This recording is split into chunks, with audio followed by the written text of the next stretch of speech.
Hi folks, welcome back. We're going to be talking about probably the most common piece of equipment in scuba diving, but the least used. Know what it is?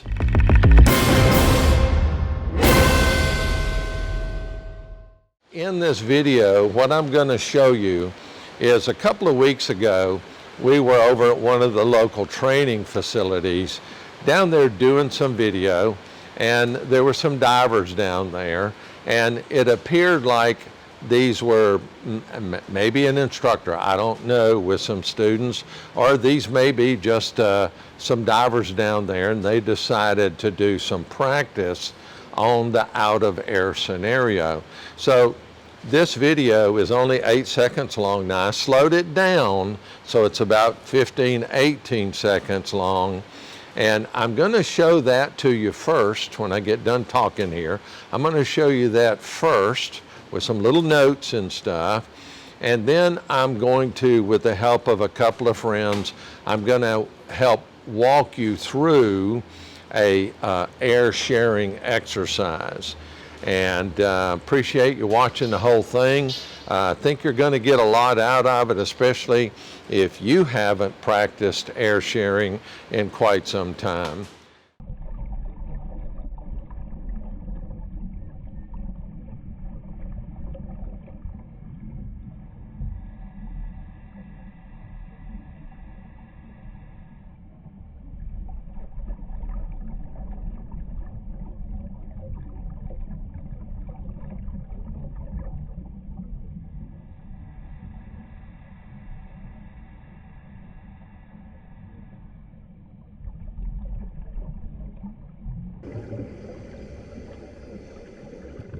I'm here with Mike and Shishi. Shishi's our newest dive master.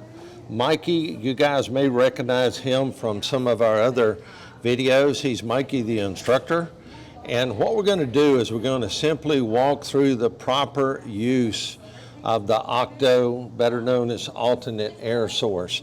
So what we're going to do is we're going to have Shishi look at Mike, and she's going to give him the hey, I'm out of air signal. All right, so here's what I want you to do, Shishi. Hey.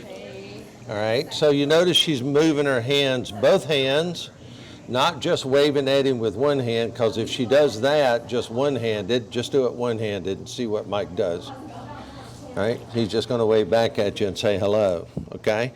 So both hands, hey, I'm out of air. And you'll notice that she's given a nice, strong, exaggerated, I'm out of air signal. Now what Mike's going to do, you're going to see him grab with his right hand, he's going to pull his octo loose. And what we're going to look at real quick before she grabs it is we're going to take a look at Mike's extension of the hose. You'll notice from his first stage, that hose goes across his right shoulder, down his right arm, not under his arm. Slip it under your arm, Mike. Let's see what happens. See how much shorter that octo hose just became? He wants his elbow so that the hose is above his elbow. That allows him to get full extension and keep that out-of-air diver away from him. Now, Shishi would keep her reg in her mouth. Go ahead and put your reg in your mouth. All right, she would keep that reg in her mouth until she has her hands on the octo. She's going to reach up with both hands, grab the octo so she has it securely. And as soon as she grabs it, Mike's going to release it.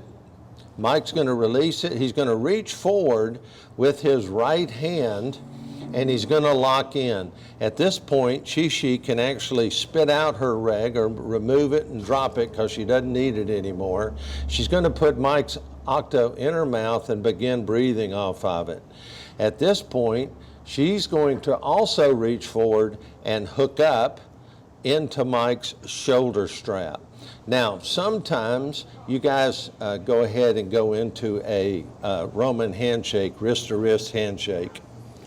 Now, some instructors teach it like this. The only problem is that if Mike lets go ahead and let go, Mike, and it's likely they're going to break contact, okay?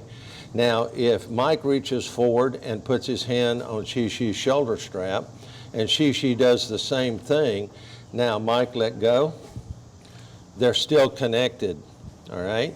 And if Xi-Xi lets go, they're still connected. And that's what we want. We want to maintain that connection. Now, the air belongs to Mike, so what Mike's going to do is he's going to look at Xi-Xi, and with his left hand, he's going to point at her and say, "Are you?" You'll notice where Mike's hand is. Mike's hand is between his eyes and Xi-Xi's eyes, not off to the side, because if his hand's off to the side, it's going to be out of her line of vision. And if she's panicked, then that situational awareness is going to be very small. So again, he's going to ask her, "Are you okay to go up?" Xi-Xi's going to give him a big head shake, yes, or an okay sign. And then when we swim up, we always hold up our low pressure inflators, all right? And they would begin swimming up together.